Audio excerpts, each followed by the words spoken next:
adalah Teratak Sofia. Okey, kita review. Kita tengok satu rumah ni. Pening pula kepala saya. Okey, kalau tuan-tuan dan puan-puan ingin datang ke Teratak Sofia, jemputlah, kontak admin kami. InsyaAllah segala kelengkapan lengkap di sini. Mari kita tengok kolam. Anak saya ni saya dah panggil ni untuk solat ni dari tadi ni.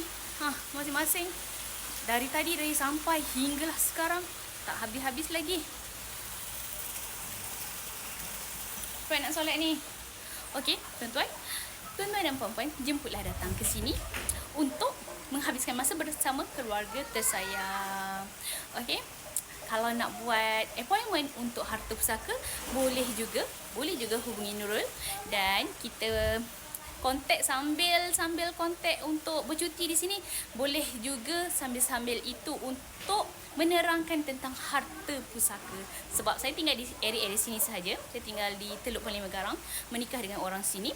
Boleh sahaja untuk hubungi Nurul dan sambil bercuti di Teratak Sofia Homestay. Wallahualam. Assalamualaikum warahmatullahi wabarakatuh.